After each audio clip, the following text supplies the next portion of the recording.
今天聊聊海峡对岸这2天啊，那是相当的火热啊，震动了全世界的正义使命2025联合军演。哎，你可能会说了啊，这演习年年有啊，今年特别多，有啥新鲜呢？哎呦喂，你要是这么想吧，那可就大错特错了。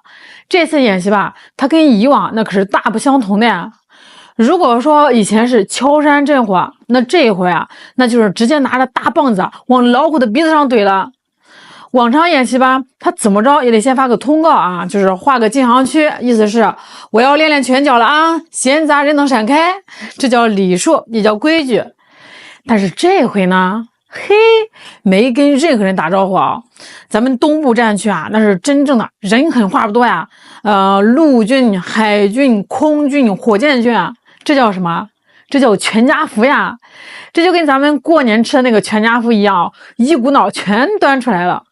范围更是扩大到了台湾海峡、台岛北部、西南、东南以东。这就好比啊，把这个台湾这只饺子咕咚一下扔到锅里面，四面八方全是热气啊！哎，你想往哪儿跑，往哪儿跑都能烫秃皮，这就叫全向围岛。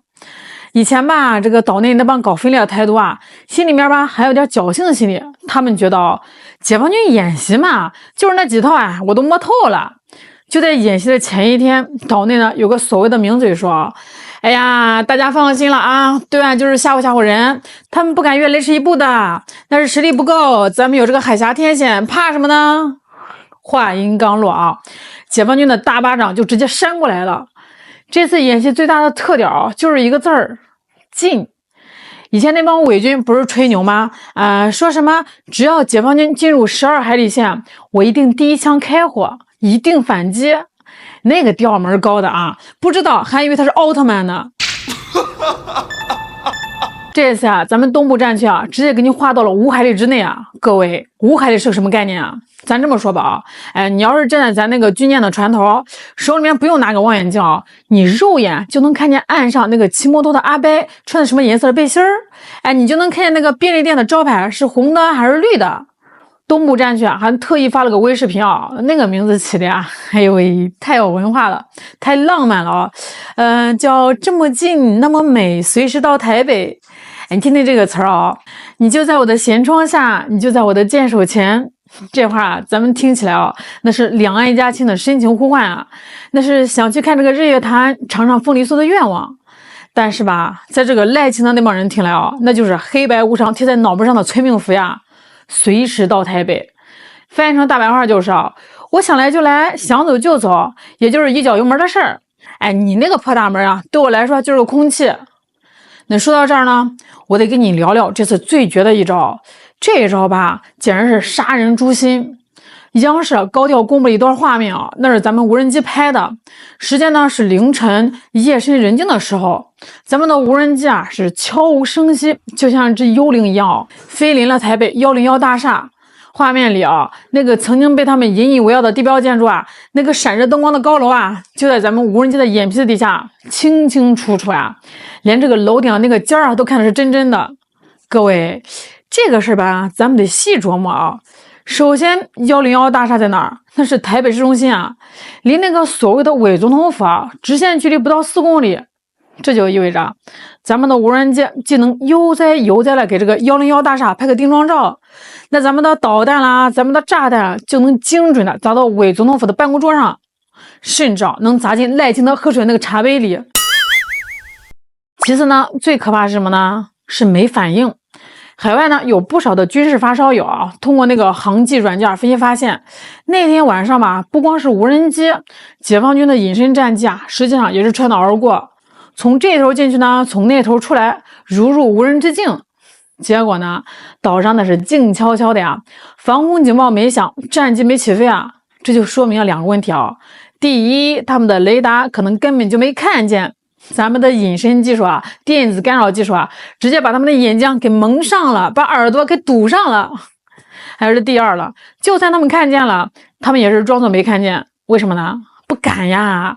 这一旦拉响警报，一旦这个战机起飞，万一擦枪走火，谁负责呢？那些当兵的也不少，谁愿意为了几个政客去送死呀？哎，索性就装聋作哑吧。我看不到，我看不到，大家都平安。那个伪总统府反应迟钝的像个刚睡醒的恐龙，事情都发生了大半天了，才憋出了一句尽在掌握。我都听乐了啊！大哥，人家无人机都在你头顶上拉屎了，你掌握个屁呀！你掌握的是咱们无人机的排泄物吗？那聊完了天上飞的，咱们来看看地上跑的。这次演习海峡对岸的台军呢，那是给咱们奉献了一场精彩绝伦的喜剧表演啊！真的，我都怀疑他们是不是猴子派的逗逼啊，专门过来活跃气氛的。东部战区战备警巡刚有点动静，台军为了找回点面子，或者说是为了给这老百姓壮壮胆，迫不及待把家底给拉上街，想展示一下肌肉。结果呢，据这个台湾媒体自己报道，在这个高雄街头一辆号称台军陆战主力的勇虎坦克，那是威风凛凛的开出来了，轰隆隆轰隆隆，看着挺唬人的。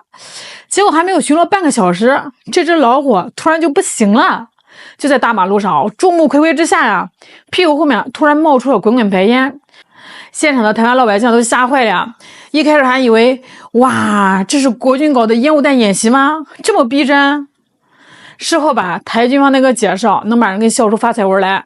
他们说哎呀，这是引擎温度过高，加上这个油门踩大了，试图把这个严重的事故呢说成是小毛病。但是岛内的网友不买账大家翻出来就在前不久，这个云林搞演习的时候呢，同款坦克也是接连喷黑烟、喷白烟。网友给这个坦克的起了个外号叫移动乌贼，还有人叫他环保杀手。当时军方还嘴硬说是为了战术机动加大油门的正常现象。我看这就不是正常现象这是回光返照。我们来看看这个坦克它是个什么玩意儿。那是把美国 M60 坦克的底盘加上 M48 坦克的炮塔拼凑出来的垃圾，那就是爷爷辈的装备了放在这个博物馆里都显得占地方。这些年呢，台军的坦克那是出了名的马路杀手，7年内出过3次大事故，撞死过人，压伤过人。除了这个军事上的拉垮呢，这2天岛内还有一件事情那才是真真正正击穿了老百姓心理防线的，那就是停电。大家可能注意到了一个细节就是在这个演习前后呢，岛内接连发生了诡异的停电事故。就在29日晚上，台中市北屯区突然无预警大规模的停电，将近1万户人家瞬间陷入一片漆黑。你得代入一下那个场景假如你是一个台湾的普通老百姓，那外面的新闻里正播报着解放军大军压境四面八方都是军舰战机，你这心里面正七上八下呢，突然啪的一下，灯灭了，电视没影了， WiFi 信号没了，四周一片死寂，只有窗外呼呼的风声。这个时候你会想什么呢？你肯定会想，完了呀，是不是打进来了呀？是不是这个电厂被炸了呀？是不是这个海底电缆被切断了？那种恐惧感是来自于未知的黑暗现代社会人最怕什么呢？不是怕没饭吃是没网没电。没了电，这个手机就是块砖头，想求救都没门。那对于那些平时在网上叫嚣的最欢的键盘侠来说这简直就是灭顶之灾更有意思的是平时岛内的海底电缆就有16条断线的，演习前呢又莫名其妙断了2处。这个时候岛内的政客都在干嘛呢？他们在解决问题吗？没有，他们在忙着抓内鬼，忙着甩锅。蓝营骂绿营搞能源政策失败，绿营骂蓝营配合大陆搞认知战。他们不去检讨自己的防务漏洞不去想着怎么避战求和，反而忙着搞这个政治斗争。这个时候肯定有人要问了，那美国人呢？日本人呢？平时不是都嚷着要协防台湾吗？关键时刻人呢？问得好咱们来看看这2位好大哥的表现。演习过去了几个小时，日本那边的反应还不如岛上的伪军快呢，连个像样的声明都没有最后憋出来几句也是什么密切关注啦，呼吁和平之类的车轱辘话。看着解放军这阵势那是杀鸡儆猴。日本这只鸡正躲在这被窝里瑟瑟发抖呢，哪顾得上台湾这只虫至于美国，这次演习不仅是打给台湾看的更是打给大洋彼岸看的。东部战区呢发了一张海报叫正义之盾，这张海报呢非常有讲究，那是充满了艺术感和威慑力。大家仔细看那个盾牌挡住的是什么？是一架 C-130大力神运输机和一艘弗吉尼亚级攻击核潜艇。这 C-130呢是美军特种作战和快速补给的主力，这个弗吉尼亚级核潜艇呢是美军水下威慑的核心啊。解放军这是点名道姓啊，意思很明确啊，美国人你们想介入啊，门儿都没有，我们已经做好了针对你们的区域拒止准备，你的飞机飞不进来，你的潜艇呢会被我们像抓鱼一样揪出来。这次演习画面里啊，还专门展示咱们的火箭军瞄准海马斯火箭炮的模拟画面啊，这就在告诉美国人啊，你们卖给台湾的那些所谓的不对称兵器啊，那些想把这个台湾变成好做装备，在第一轮打击中啊，就会变成烧火棍儿，根本就没有开火的机会。哎，还有那些不知死活的台独分子啊，还在那做梦呢呀！没事儿，美国航母会来的，大概醒醒吧！美国人的航母现在都不敢靠太近。他们比谁都精啊！为了一个小小的台湾，去跟一个拥有高超音速导弹、拥有完整工业体系的核大国拼命啊！美国人脑子又没进水。大家还记得之前咱们经常提到那个年份吗？2027。当时很多人都以为吧，那就是个愿景啊。